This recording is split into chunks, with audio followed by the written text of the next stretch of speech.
System है, ये बहुत ही इन्फ्लुएंट लीगल सिस्टम है, ठीक है।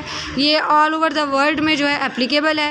It develop over the course of more of the 1000 year, मतलब ये बहुत 1000 ईयर से ये एप्लीकेबल है ये सिस्टम। उसके बाद ये बताया गया this system of law and legal procedure has had lasting impact on western legal thought and has helped shape the modern legal system of many countries of the world. अब ये कहता है कि बहुत से लीगल सिस्टम पे ये पूरा असर जो है ना तासर छोड़ता है।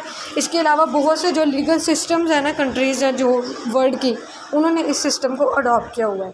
आगे अर्ली रोमन लॉ, जो अर्ली रोमन लॉ है उसके बारे में बताया जा रहा है। The early Roman legal system was based on the 12 tables. जो अर्ली रोमन लीगल सिस्टम है वो 12 टेबल पे बेस करता है, which were a set of laws written by bronze tablets in 449 BCE। जो कहता है कि जो मतलब 12 ब्रॉजन टैबलेट्स थी बड़ी बड़ी, सबसे पहले 12 टेबल आया था ना लीगल सिस्टम में इसके रोमन के, तो वो इसमें लिखा हुआ है कि उसमें ये बताया गया था these law establish basic legal principles and procedure such as the right to fair trial and the concept of innocent until proven guilty। ये कहता है कि ये जो है ना राइट ऑफ फेयर ट्रायल का प्रिंसिपल था, मतलब मनसफाना तरीके के साथ हर बंदे को डील किया जाएगा, ये इसमें असूल बताए गए। इसके अलावा उन्होंने कहा कि जो मतलब तब तक एक बंदा जो है वो इनोसेंट है जब तक उसकी गलती जो है वो प्रूव ना हो जाए। They also establish punishment for various crimes such as theft and murder. इन्होंने बहुत सी जो है ना पनिशमेंट भी बताई थी किसके रिलेटेड, क्राइम के रिलेटेड और उसकी पनिशमेंट के रिलेटेड, ठीक है, ये चीज़ें हैं। उसके बाद आता है प्रिटेनियन लॉ।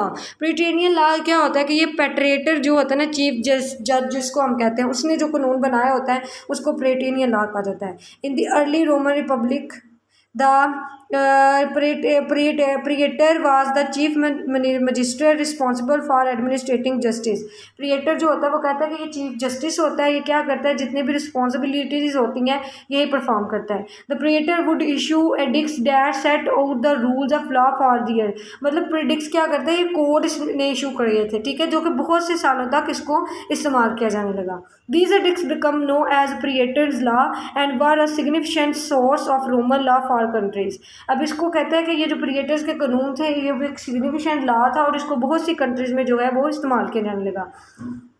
अब कॉर्पस जूरिस सिविल क्या था? कॉर्पस जूरिस सिविल जो है ना, मैंने आपके साथ पहले भी डिस्कस किया है कि जो रोमन में जितना भी सिविल लॉ था उसको उन्होंने क्या कर दिया, कोडिफाइड फॉर्म में सारे कानून को लिख दिया। वो जो मोटा सा डॉक्यूमेंट उन्होंने तैयार किया उसको हम कॉर्पस जूरिस सिविल का नाम देते हैं। The most significant development in Roman law occurred in the 6th century.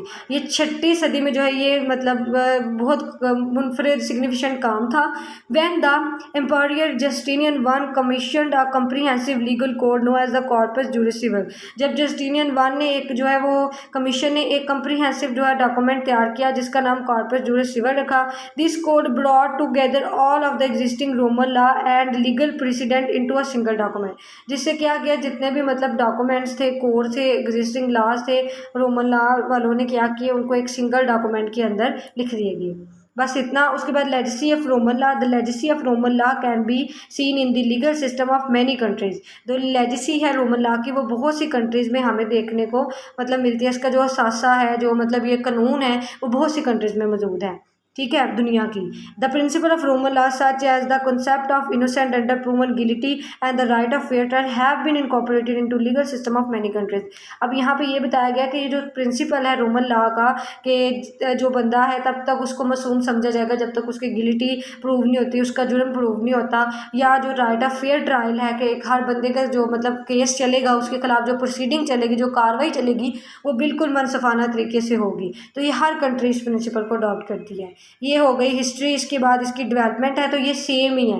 जो भी मतलब अगर क्वेश्चन पेपर में आ जाता है history and development of Roman legal system तो आपने यही क्वेश्चन पेपर के अंदर लिख के आना है। अब नेक्स्ट क्वेश्चन है जी इसके बेसिस फीचर्स, वो अब हम पढ़ते हैं।